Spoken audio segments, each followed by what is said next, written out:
Hello and welcome to another episode of the Life After Cardiac Arrest podcast with me, your host, Paul Swindell. Today I'm in the HQ of SADS UK, which is an organisation run by Anne and John Jolly, who are with me today. So welcome. Thanks, Paul. Morning. I should say, actually, I'll correct myself there, Anne Jolly MBE and John Jolly MBE to be. So congratulations to both of you for those awards. They're really quite something and something to be proud of. John, you're about to get yours next couple of months, I understand? Yeah, I haven't got an exact date yet, but I would expect it probably sometime during August. Uh-huh. And Anne, you got yours? February 2017. And what was that like? Oh, it was amazing. I obviously never expected anything like that, but it was lovely, really. It was nice to be able to, I felt that having those initials might help with our campaigns and help to sort of push SADS UK a little bit further. People might give us a little bit more kudos, if you like. But personally, it was just a lovely surprise and nice to have. Mm-hmm. And who did you get to meet when you were presented? Prince William. Mm-hmm. Yes, quite a bit taller than me, as I've seen from the DVD. But it was a good day. He was lovely, yeah. Yeah, it was a really, really lovely day, yes. He had quite a long conversation with you, didn't he? I had quite a long conversation with him because his good friend Miles Frost died very suddenly and unexpectedly. That was from HCM, hypertrophic cardiomyopathy, I understand. So anyway, we had quite a chat actually, which was quite surprising in being in that environment. But he was pleased that we were doing as much research and everything that we're doing and trying to prevent these tragic young deaths. He seems to be quite concerned or quite interested in sort of social health and mental health. Exactly, yeah, no, he was very interested, and John said I was probably speaking to him the longest one there, so it was quite, nice to be able to chat to him and to see his interest in what we were doing. Mm-hmm. Yeah. Well, it's nice to be recognised by the country, really, for what you've been doing and all the time and the effort that you've been putting in. Can you actually sort of tell me a little bit about what you've actually been doing and sort of the motivation for what you started? Yeah, well, sadly, our son Ashley died in 1998. He was just 16. Since that, we've tried to find out the reason for his death because he was completely fit and healthy, and it was so totally unexpected. I mean, he used to do the London-Brighton bike ride with his dad, played football twice a week. There was just nothing that sort of showed that he could possibly be at risk. But then we found out it was an arrhythmic death where at post-mortem nothing can be found. We set up a website, and when we set up the website, we had lots of people coming to us who had similar experiences, and they were bewildered, obviously, and devastated, and wondered, why it had happened. So we were liaising with overseas, actually, the SADS Foundation, it's Sudden Arrhythmic Death Syndrome Foundation, and they had a university there that were looking into a lot of the genetics of these conditions, and we suspect Ashley had induced long QT from a hay fever medication he was taking. But from a lot of people, they can have this naturally, this interval in their heart rhythm that makes them susceptible to sudden cardiac arrest or death.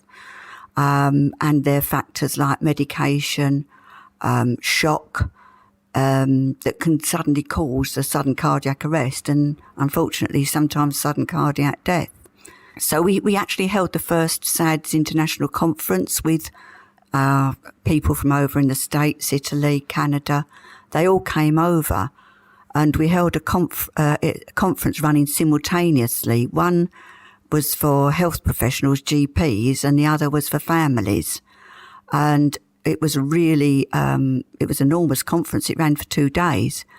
But from that, a lot of information came out. A lot of people, families, hadn't realised there was an inherited connection to some of these conditions. So after that, some people got their families tested and people were picked up. We had a chap who was being diagnosed or being treated for epilepsy, and he'd taken one of our leaflets to his doctor, and they found out he'd actually got the long QT syndrome. So he was then being treated correctly for long QT and had an internal cardioverter defibrillator, ICD, fitted. So there was a lot come from that first international conference. So from then on, because we were funding research into these conditions, we were holding annual conferences to give updates on what was happening, basically. So a lot of our funds does go into the research side and looking at the genetics. At the beginning, you mentioned about conditions. What are the conditions that sort of make up the SADS family? They're called the channelopathies. There's the long QT syndrome, Brugada syndrome. I can't say the word, CPVT, ventricular tachycardia syndrome, Wolff-Parkinson-White, hypertrophic cardiomyopathy, which it can cause sudden arrhythmic death, but it isn't strictly just a SADS condition, because there is changes in the there's a disarray of the muscle cells in the heart, so that isn't a strictly SADS one, but it does cause sudden cardiac death. There are some others, but they're the main causes. So when you said you described them as being channelopathy, that affects the iron pores of the heart, rather than the morphology, the actual structure of the heart. So the structure of the heart's generally normal, is Exactly. That's why at post-mortem, nothing can be found. Mm-hmm. When it is a channelopathy, very often people are sort of suspected to have had the condition when the cardiologists check other family members. If another family member has a specific condition that they're able to detect, then it's often suspected that the person who passed away may have died from that specific condition. Mm-hmm. They'll use a whole barrage of tests to check someone after there's been a sudden death to see whether they might too have the same condition. And then if they have, it can be treated. Is this a relatively new area of cardiology, do you think, that people are becoming aware of all of these various syndromes? It is. In medical terms, it is. We held the first conference, I think, in 2002, and a lot of the genetics and the way genes express themselves were coming to light at that time. And since that time, there's been lots more work done, especially over in the UK. There were genetic knowledge parks set up. The Department of Health put a lot of money into genetic knowledge parks. We worked with the John Radcliffe, which was then called, well, part of it was the Oxford Genetics Knowledge Park. At one time, when there was a sudden cardiac death, the genes were sent over to Italy to be examined.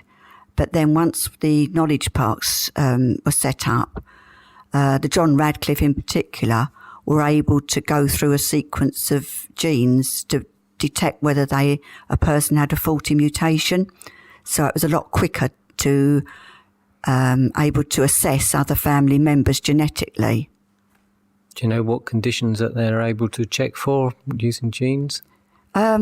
Well, they're finding new genetic mutations all the time, but, long QT, all the ones I mentioned before, Brugada, CPVT, there's a lot of work goes into it, and also into knowing they will do targeted screening, which is when you've had a sudden death, or if somebody within a family is detected with a condition, is the most important sort of genetic testing, because they can find out where the fault is in the mutation and see whether other family members have got that same fault. And then because they've come from the same family, they make a bit of an assumption that possibly that condition could affect them. but there's a lot of factors that they take into account. Are all those sort of, or are all the conditions in the sort of SADS family hereditary? Are they all passed on, or? About 80%, I believe, are hereditary. Others are rogue mutations. So for your family, did you go through that process? We went through the process, but it was what they call, we believe it was acquired or induced. Oh, because of the because of the medication. So, he may have been susceptible as well. He may have had a long QT interval, and that medication extended it even further, causing the problem. Yeah, so back in 1998, genetics testing wasn't something that was regularly available on the NHS. You had to try and find a cardiologist or doctor that would do it as a research project. So we had our younger son checked, and blood samples, etc., were sent over to the US to one of the researchers there. So to get a test, is it just a blood sample? Is it? Do you know? Yeah, I believe it's just a blood sample, obviously, that they will then, assess it and evaluate, go through the DNA. Yeah. Mm-hmm.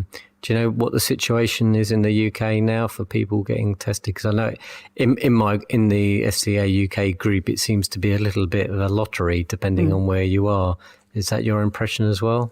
I think they like to be able to find some sort of indication clinically before they will look at it, look at the genes.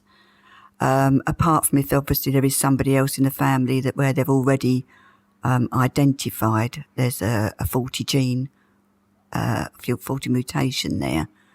I think it's an expensive procedure, I understand. So they need to know a little bit about what they think they're looking for, I think, in advance. There's an awful lot to go through to actually screen for needle in a haystack. A needle in a haystack, exactly. Mm-hmm. Yeah, but if you look at Chapter 8, then there are pathways in Chapter 8 which tell you medical people what sort of help they should be offering. And again, as Anne's saying, that would provide checks for the whole family of somebody who has either passed away, unfortunately, and that after they've passed away, they've been able to find out what mutation they had, or has shown some other clinical problem while they're still alive, which again has showed that they may have LQT3 or LQT7. But as long as the people know roughly what they're looking for, rather than just the big needle in a haystack sort of thing. You touched on something called Chapter 8 there. Can you tell us a little bit more what Chapter 8 is? I haven't heard that before. So NSF Chapter 8, there's a national service framework which gives guidelines to general practitioners. And in that, there's lots of different chapters. There was a chapter about heart disease and about the structure of the heart and sort of lifestyle, that sort of thing. But there wasn't anything purely about arrhythmias, where the heart is quite normal and people are fit and vibrant and there's actually no lifestyle issue. They purely had an arrhythmia and sadly some of them sudden cardiac death. So a new chapter was brought in. We worked with cardiologists around the country to work out this new chapter on trying to help people go through a proper pathway where they were picked up.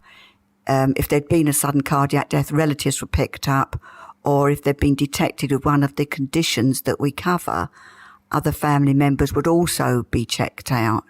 And that was really quite an important piece of work. And then the chapter was brought out, and now actually a lot more people are being tested where there's inherited cardiac condition, and a lot more people are being picked up now. You talked about the sort of various conditions and that. If anyone's listening and think, oh, maybe I've got LQTS, but I haven't been diagnosed with, are there, what sort of obvious symptoms are there that people might know about? Right. Long QT syndrome is very often a sudden collapse it's not like the usual sort of vasovagal faint where you don't feel all that well. You might feel a bit sick and then you pass out.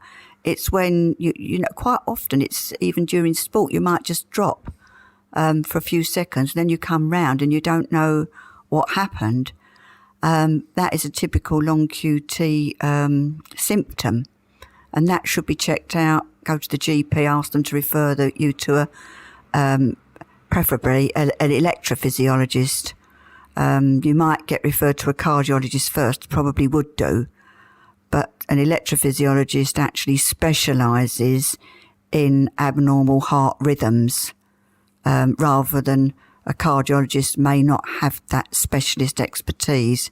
He may do, but electrophysiologists actually, you know, major in that sort of area. That specialisation, presumably people go on to have further tests to find out, apart from, are there other tests that people can have for LQTS and Brugada and things like that? Yeah, there'd be a whole, they call it an electrophysiology or an EP study, where they will have quite a lot of different tests. And obviously they'll ask them lots of different questions about personal history, family history. But that is an in-depth, takes about 3 hours, something like that, to actually really look thoroughly at somebody's heart and their rhythm and, you know, what could be causing any problem. Mm-hmm.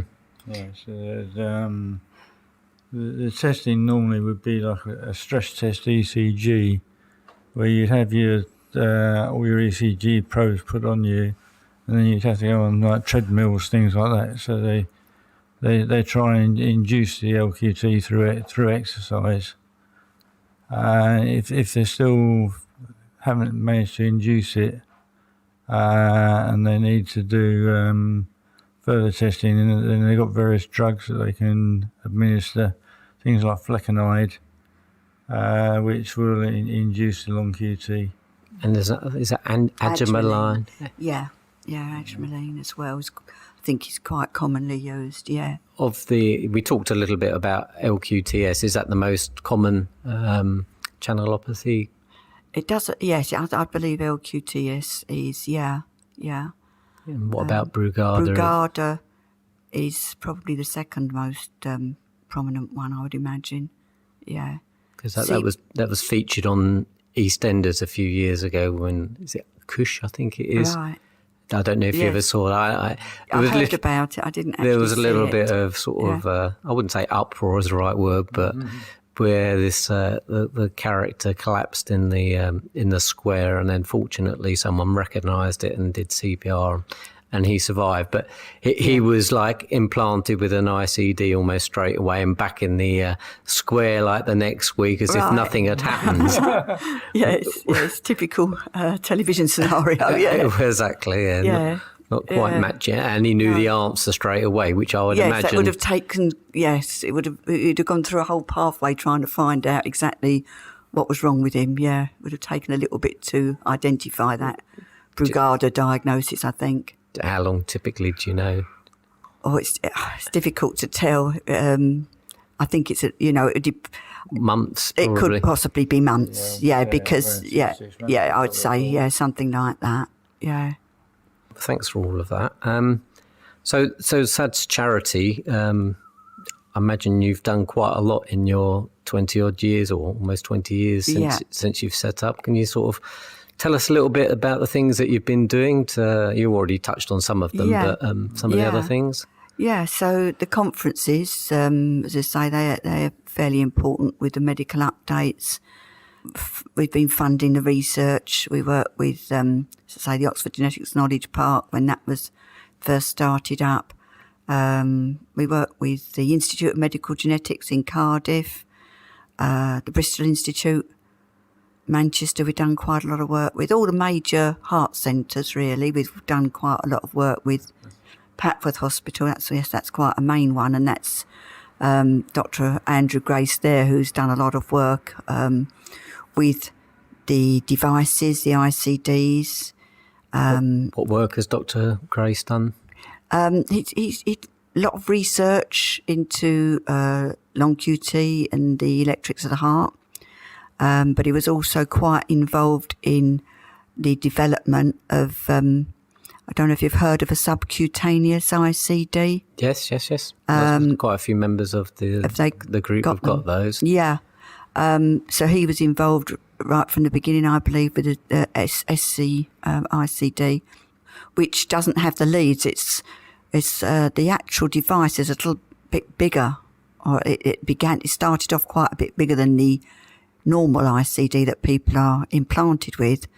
But it's bigger, but the good part about it is it doesn't have the leads, so it's good for children, but the only problem being it's that much bigger. So I think they're continually looking at how to develop that and make that improve. Well, they're always looking at ways to improve the treatment for people who've got devices, and also obviously the medication that they're giving them. Mm-hmm. I think it doesn't have the leads that go in the heart, is what you mean, isn't it? Cause yes. Yes. It does have a lead that goes up across to create a pathway for the energy to cross. Exactly. That's right. And there's less complications with the heart, isn't there? Yeah, that's right. Yeah. And I believe Dr. Grace is coming to our conference in September. That's right. Yes. I think he's quite looking forward to meeting with the SCA UK members and speaking to them about the electrics of the heart and electrophysiology and all the studies he's done, that sort of thing. So I'm sure your members will have questions for him as well. Absolutely. And particularly so, I didn't know about his involvement with the SICD. So if someone's got an SICD and they've got any questions about that, it'd be an ideal person to actually speak to. Yeah, exactly. Yeah. He got involved quite in depth with the development of that device. So just as a recap, on the 28th of September, Saturday, 28th of September, we're holding a conference and party at the Barnsdale Hall Hotel in Oakham, which is on Rutland Water, beautiful setting, and we've got a day full of lots of interesting talks and sessions, interactive sessions with various people, including John and Anne and Dr. Grace and Dr. Keeble, possibly myself. Lots of people, and we've got some great talks of fatigue, one on memory as well, with some some of the leading people in not only the country but in the world on those subjects. And I say we'll be having a fab day, and in the evening there'll be a party as well to let your hair down. And if that's anything, last year's one's anything to go by, it's going to be a great day. It will be brilliant. It was lovely at the GWR, the Guinness World Record, to see all the 127, wasn't it? People who'd had cardiac arrests all getting together and speaking to each other, and that everyone we spoke to said they get an awful lot out of the day. So hopefully you should have, I'm sure there'll be plenty of people coming to Oakham. I've been to Barnsdale Hotel. It's beautiful there. I went there a little while ago, and it was it's a beautiful setting. Yeah. For people to be able to relax and perhaps feel a little bit at ease with, because essentially you're going to something, or for a lot of people who perhaps in a little bit of a vulnerable state, and they don't perhaps want to talk about it. But I think when you get in that environment and you realise lots of other people have been through exactly the same thing as you have, it makes you able to open up a little bit easier, doesn't it? Yeah, well, I think that's it. And people can open up if they want to, and even if they don't want to. I think there's a feel about being with other people who actually understand, We hold retreats for people who've had a sudden death. And, we don't sit there crying all the time. We might cry at times, but it's just that feeling of being with people who've been through the same thing as yourself. So I think that's quite powerful. And although I know people have been reluctant to come along, and they've said, oh, thank goodness we did. And I imagine it's pretty much the same scenario with cardiac arrest survivors. Yes. It's a life-changing experience, and it's something obviously difficult to deal with, but to be among people who understand it, it's got to help. I'm sure it would do. Yeah, we do. We got a lot of feedback last year from people who were saying, I was worried about coming, but just being with people who get it, putting air quotes around get it, but made a big difference to their life and their recovery. Basically, Yes, yeah. it helps them to move on. It's sort of not closing a stage of it, but it's certainly puts it in context. There are lots of people who are perhaps a little bit further on than they are in their recovery, and they've gone on to sort of attain a new normal, which is perfectly livable and maybe different to how their normal was before. But And from people who talk to us, sometimes they feel a bit guilty because they say, "Well, I should be feeling great because people tell me I should be feeling happy and pleased that I'm living. I'm the lucky one."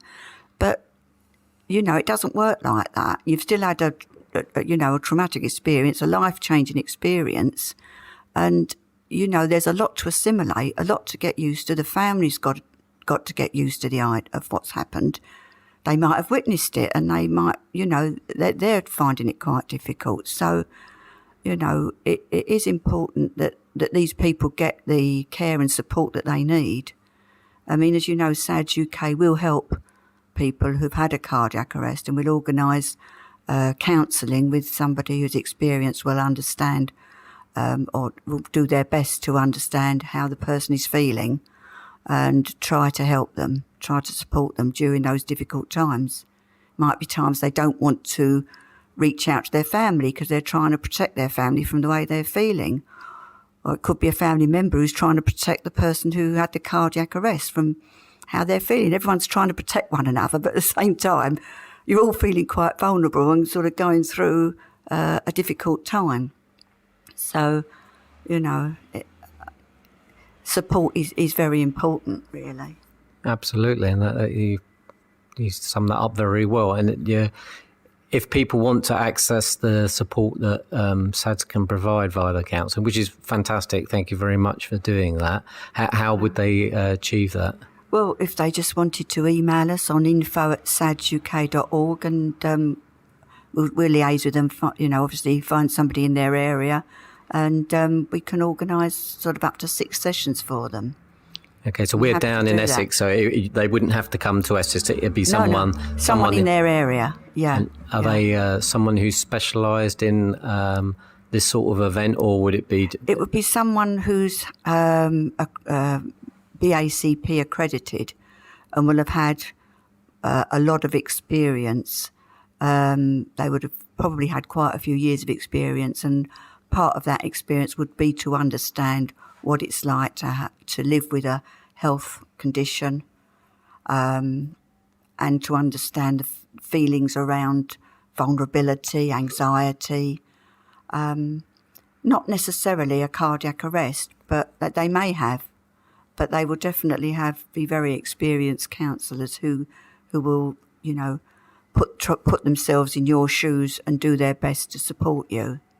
But it's probably worth pointing out there probably are very few counsellors who've got that much experience with cardiac arrest survivors or their family members, because there aren't that many of us around, are they? No, not really, no. But they would probably have experienced some sort of counselling with people with some sort of trauma, that sort of thing. So with all of their learning and everything and their understanding, I believe they would be able to support somebody who came to them. And the thing is, everybody's human. If they didn't get on with that particular counsellor, we can always change them. If they didn't think that was working for them, there's other avenues you can go down. They've got to value themselves as a person and say, actually, this isn't working for me. All right, come back to SADS UK. We'll find somebody else for you. Okay, that's great. And just to reiterate, it's not just for the survivor, it's for a partner or family member. That's right, absolutely, yeah. Because we do know that many family members are active in the resuscitation, and that can be quite a traumatic experience. So you were talking about the other things that SADS have done or are doing. Can you talk a little bit more about those? Yeah. One of the big campaigns we started off some years ago was putting defibrillators into schools, because we were finding that where our members had an inherited cardiac condition, and the child had got the condition or might have been suspected to have had the condition, they were worried about when they started school, because obviously they're out of their sight. So we used to go along with the ambulance service to the school, speak to the head teacher, the nurse there, and show them the defibrillator, how it worked, and try to get them into the schools, which was quite difficult at that time because there was lots of problems with people not knowing, number one, what they were, scared about litigation, scared about doing something, using it incorrectly, using the defibrillator incorrectly. But we started off getting them into schools where we knew there was a child with a condition or suspected with a condition. But then we were contacted, obviously, by people whose child had had a cardiac arrest at school. So we knew then that as it's like a main hub of the community in a sense, you get so many people going to a school that you've got all the teachers there, you've got all the staff, you've got the parents coming in daily. It made sense to have a defibrillator actually in the school. So we started off a campaign called the SADS UK Big Shot campaign. The big shot being that schools didn't already have the defibrillator, and we're trying to get them into all the schools. We wanted to get legislation. We wanted the government to legislate for that. We haven't been able to manage that. We had a petition. We went to Downing Street. But from that, and we provided evidence, from that we were able to get guidance saying that schools should consider defibrillators as part of their first aid equipment. And they gave a short summary of what a defibrillator did and how important it was. And if the school did put a defibrillator in place, they should let the ambulance service know where it was located. So that was a big step forward. And we'd been working with lots of schools, obviously, before that time. And that pushed a lot of schools to come back to us, and we were then putting more in. We still would like to see them in all the schools. But there's a lot more schools now that are putting them in place. And obviously we do the training as well, just to make people feel more confident with using it. So, so it's been really good. We don't just put them in schools. We've been putting them in other areas as well, gyms, workplaces. Actually, we'll work with anybody who wants to put a defibrillator in place. You said originally there was a lot of resistance. Well, I understand that because I experienced that when I went to my son's school after it happened to me as well. And but how is it now? Are people more receptive to it?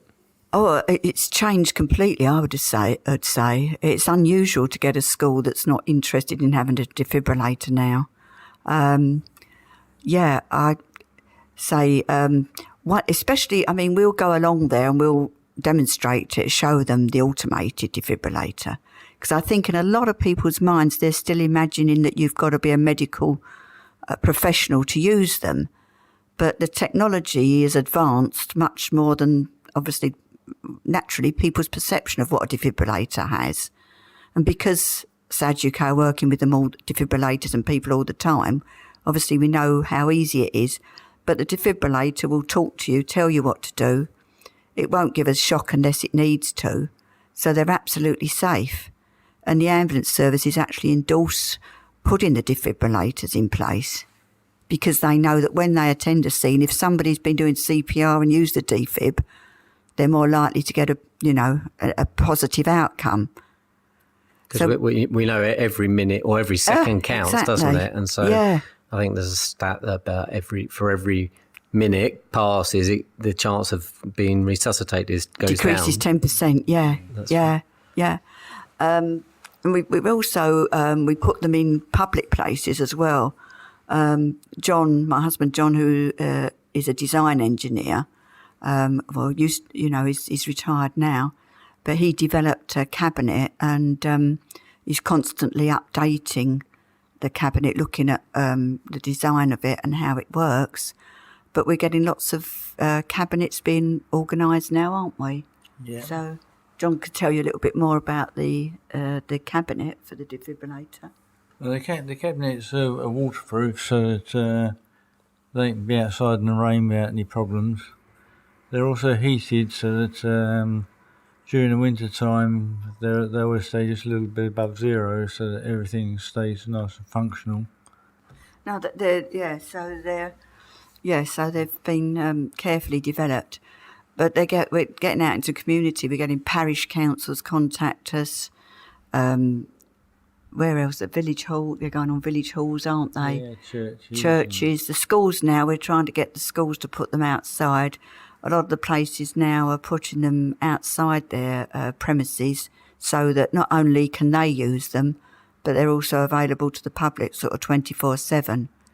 And each one we put in place, we organise to go onto to be registered with the ambulance service, goes on their computer-aided dispatch, so that if anybody calls the ambulance, they can let them know that there is a defibrillator in a certain vicinity, and they can obtain that defibrillator and use it. So there's a lot more going on in the community now. I think there's more awareness needed to let people know that in an emergency, anyone can use them. They're not just for professionals and for people who know how to use them, because as mentioned before, it will tell you what to do and you can't do anything wrong. You can only save somebody with a defibrillator. Yeah, I think yes, that's a very good point. I think maybe it's another idea for a podcast, actually, where we crack open a defib and perhaps go through that's a good idea. The actual what happens when you open it up and put it on someone, or presumably you wouldn't put it on someone to test it, but a dummy or whatever, and we can go through what that is. So if you've got another free slot for me.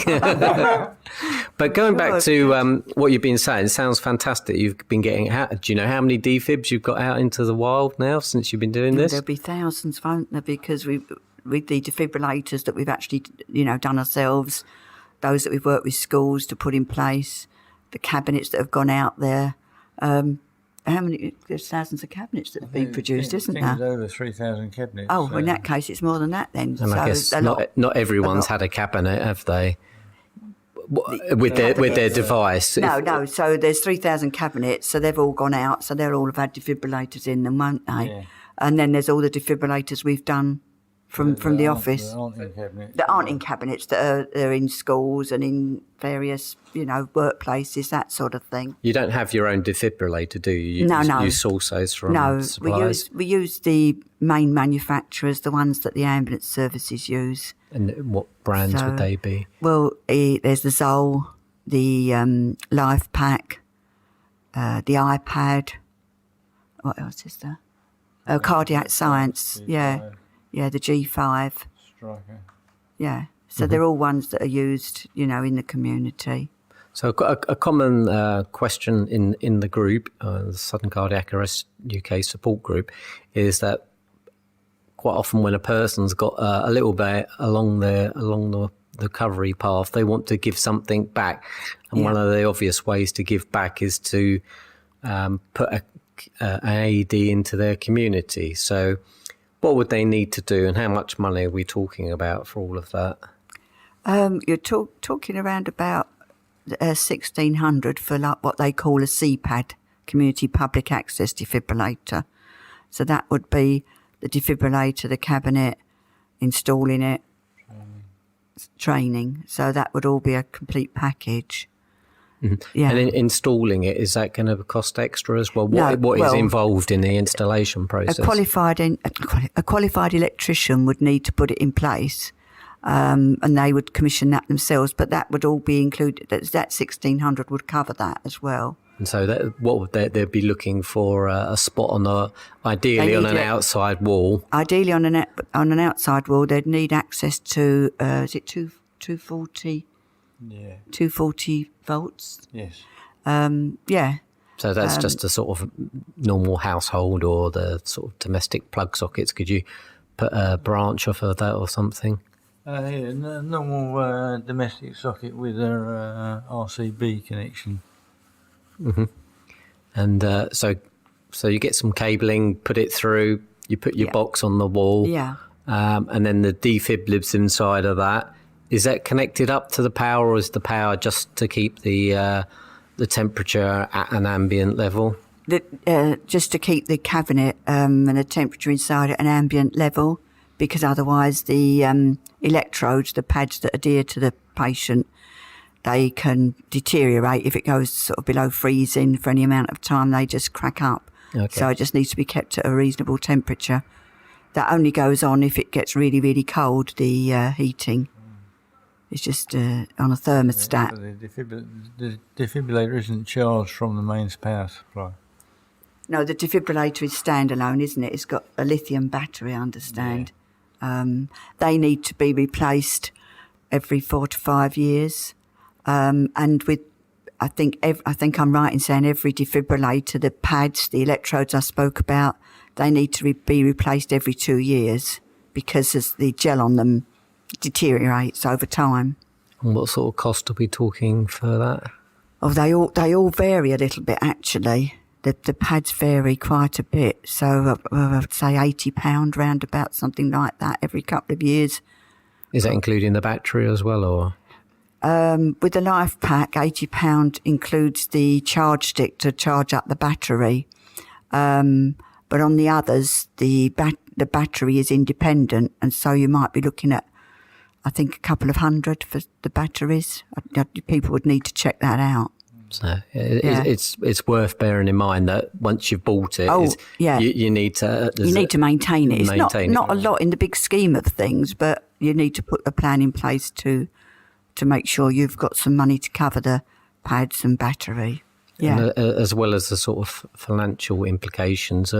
Is there any? Do you need people checking them or making sure that the battery's fully topped up and stuff like that? Yeah, it should be checked weekly. I mean, basically, it's just a visual check. You'll see a red light come up. They make it fairly obvious if there's anything wrong with the defibrillator. That should only come up when it's looking at it needs new pads or battery. But if there should be any other calls, again, they should let us know if they've bought it from us, or let the manufacturers know, and get that sorted out. So would if the light was showing that it needed the battery charging, are the batteries rechargeable? Do you just take it indoors and then plug it into a charger so it tops it up again, or is it a replacement of that battery? With the Life Pack, it's a charge stick which recharges up the battery that's already there. So you get a charge stick and pads. With the others, you just slot these in. They're just like cartridges.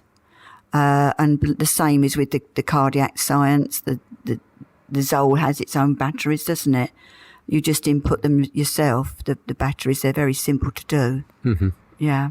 So you don't need to be an expert to sort of no. sort of keep any of this running or anything like that. No, not at all. And so you said £1,600 and then a couple of hundred other pounds for the pads and batteries. So you're talking, say, maybe $2,000 over a couple of years? Yeah, something like that, yeah. Okay, that's not too bad, is it? No, not really.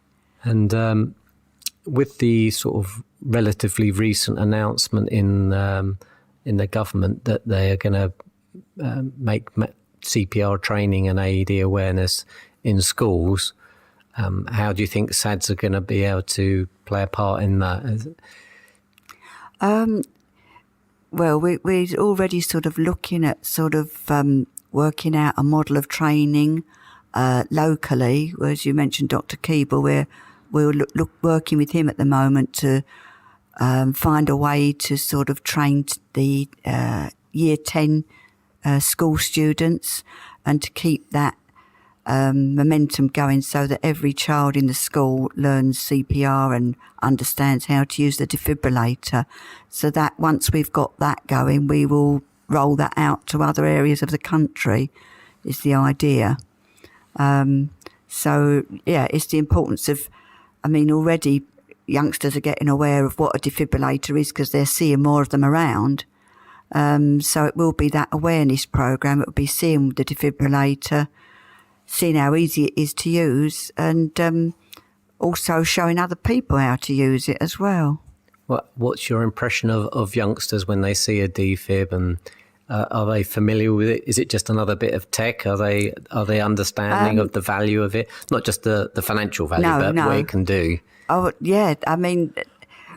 in Wales, we've got a community public access defibrillator officer who goes round to the schools and actually trains the children of all ages. And they absolutely love it. They find it so simple to use. I mean, they've been brought up in an era where it's all about technology, isn't it? Computers and things like that. And they're very keen. They're very enthusiastic. And with the younger ones, although they may not have the physical momentum behind them to actually carry out a proper CPR, they just learn the technique of how to do it, and they can go back and show parents and older siblings.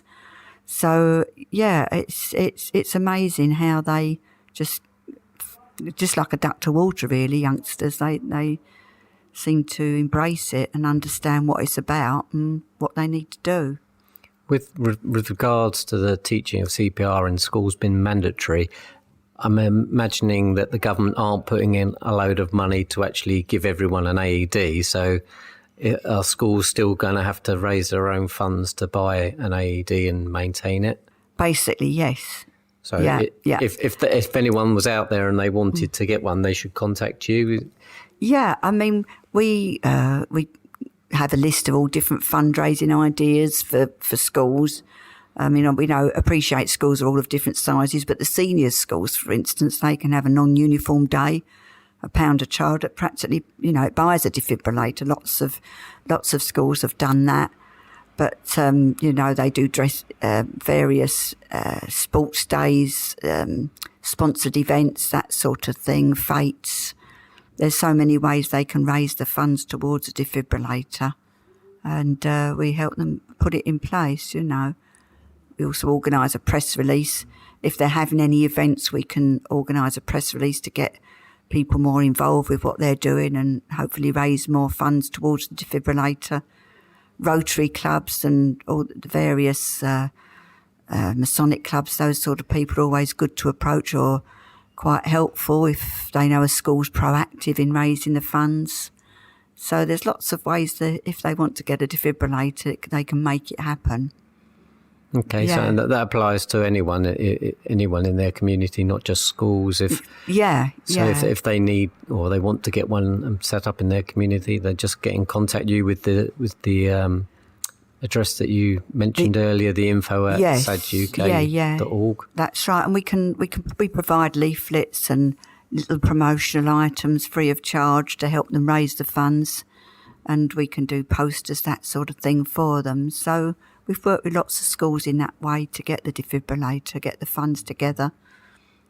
Are you able to help with people who want to put them in a public place, but they need to go through a process from their local council to be able to get approval? I've seen some places where councils have not wanted it because they consider maybe it's unsightly or something like that. Yeah, with the cabinets as well. They're able to sort of, in green spaces, for instance, of areas of natural beauty, they don't always want a bright yellow cabinet. So we can manufacture one-offs in different colours that might fit the environment better. So a green cabinet for sort of more natural places. And with the cabinets, sometimes, councils can be very picky about putting them in place. They don't always want it to stand out too much. So in National Trust places, we can give them a green cabinet so it fits in with the environment a bit better. In listed areas, we can sort of do a freestanding arrangement so it's not bolted to a wall. Yes, it's helpful because a lot of people have interesting scenarios where because I have actually seen people bolting to their own houses as well, which is very community spirited of them. Yeah. What are your thoughts on whether a cabinet should be locked or not? It's preferable that they're unlocked. I mean, you've obviously got, with an unlocked cabinet, there's a certain amount of risk of vandalism, theft, etc. But from what we can gather from all the manufacturers, the actual number of defibs they sell as replacements after vandalism is only something like 2% of the total number of defibs sold. So It's quite small, but it can be quite a major problem. So locking the cabinet has the advantage that you keep somebody away from it, but you then got the disadvantage that they've got the phone 999 anyway, but they've got to take a code from the 999 operator, remember it, type it in, and get the defib out. And when you're in panic, all those little things sort of can delay the process of getting the defibrillator slightly. So the recommendation is to have them unlocked, but you obviously just got to play that with general security risks in your area. Do you know if there's insurance policies that people can get to cover those? Yes. Part of the normally if it's sort of council or school or something, it's like the equivalent of your household policy, like insuring a bike or something in your back garden. It just become an extension of those sorts of policies.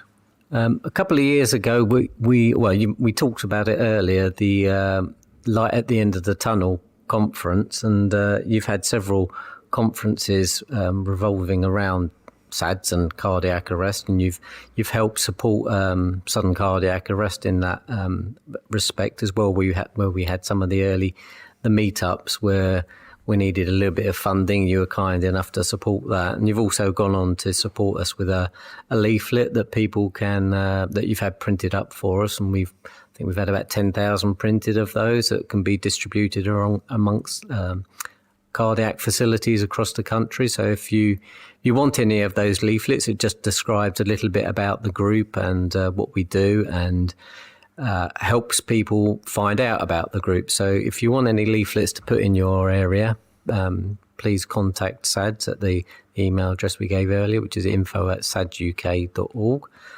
And yeah, as touched on earlier, you helped out at the Guinness World Record, and you'll be helping again in September. So all of those things are fantastic. So thanks very much for your support of SCA UK, but also some of those conferences that we've been at, you've also have an evening function where you celebrate people who have helped save someone else's life. Can you tell me a little bit more about that? Yes. It's our 10th year this year with our Lifesaver Awards.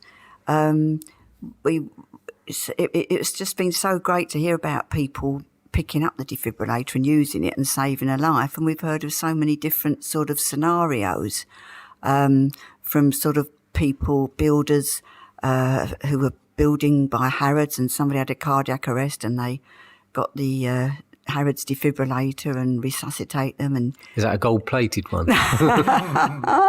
Should be, shouldn't it?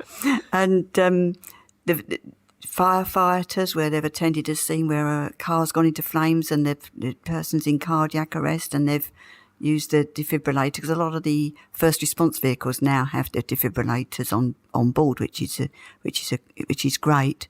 Farmers have used all different walks of life, and I think what I'm trying to sort of say here is that anyone can use a defibrillator, and they are. People are being brave and they're using them. In fact, you don't have to be brave to use them, but they're taking that initiative. And the Lifesaver Awards is really a lovely time to be able to sort of acknowledge what they've done. We have cardiologists there, community first responders, Cardiac Arrest UK come along, and it's a really lovely evening to be able to sort of honour these people. It's quite emotional because we try to get the lifesaver and the person they've saved come along as well. And sometimes they might not have seen each other since the event, so it is quite an emotional evening. Dr. Hilary Jones, our patron, presents the awards. But I just really wanted to say that, it is happening in the community. People are saving lives, and we're pleased to be able to honour those people. And hopefully, with the media attention on all of that, more people will now be, will now think to themselves, right, I can do that. I can go and pick up the nearest defibrillator. I can do CPR.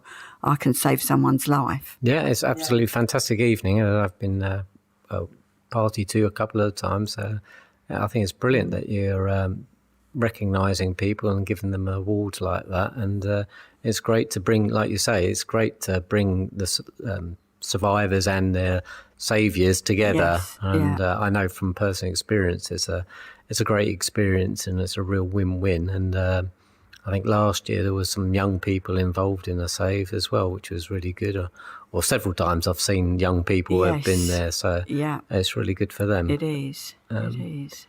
And talking about young people again, we sort of talk about the schools, but I know there's another sort of a nationwide event. I think it might even be international now. The Restart a Heart Day. Can you tell me your involvement in that? Yeah, that's right.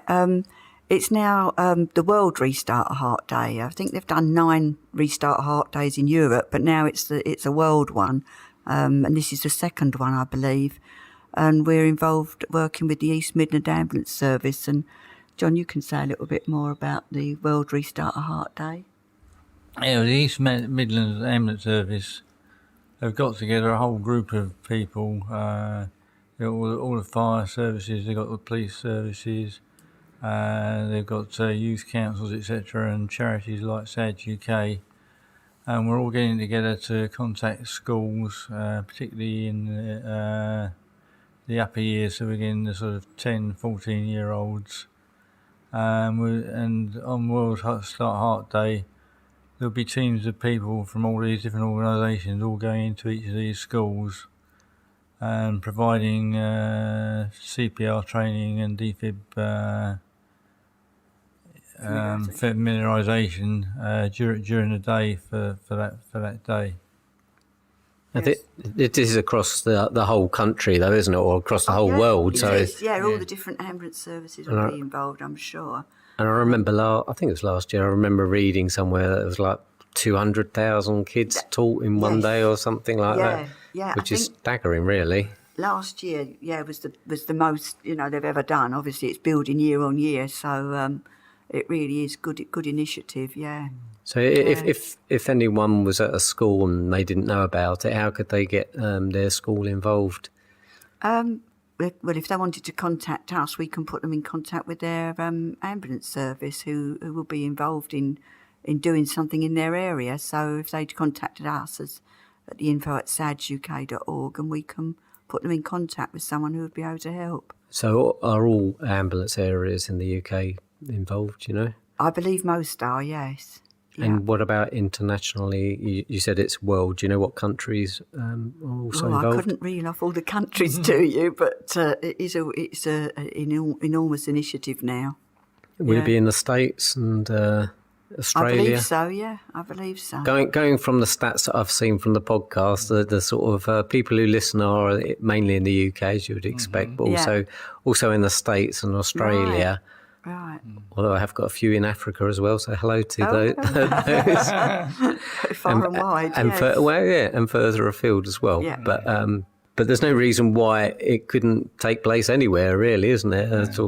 These things build. Yeah, I mean, it's the 16th of October, which I believe is midweek. So they're also doing it either side of that on a weekend, obviously.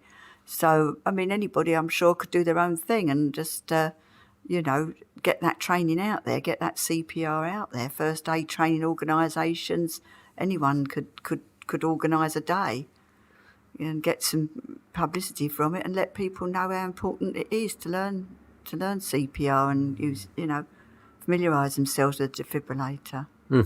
Absolutely. Yeah, if you can teach these youngsters, they pick it up so easily and they're so happy to play with this modern technology. And they take it on for the rest of their life. So it's they just get into things without any hang-ups that parents and adults seem to get. That's brilliant. So coming to the end of our time together, I imagine, I was just wondering, what else have you got? What is next for SADS UK apart from Restart a Heart Day and and our conference? Well. We're sort of planning quite a way ahead for, it's called Stride to Stop SADS. Next year, May the 17th, if you can save the date, we're having a walk in Hyde Park, and the idea is that we raise awareness of the warning signs. We speak about the research we're doing, and we get people to raise awareness, fundraise, and help the charity with those aims to stop sudden cardiac arrest and sudden cardiac death. We'll have a manifesto together, and we'll also ask our members if they can get their MPs to sign that. Just really raising awareness this time to get more funding into the research and more defibrillators out there, and more people understanding if they could possibly be at risk and to seek medical advice and get treated.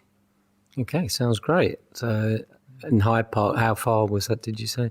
There's going to be, you can either do a 2 mile or a 6 mile walk. So it's not a long way, but it will be enough for people to meet together and to speak together and to, help us raise the awareness and get that out there. Okay, sounds excellent.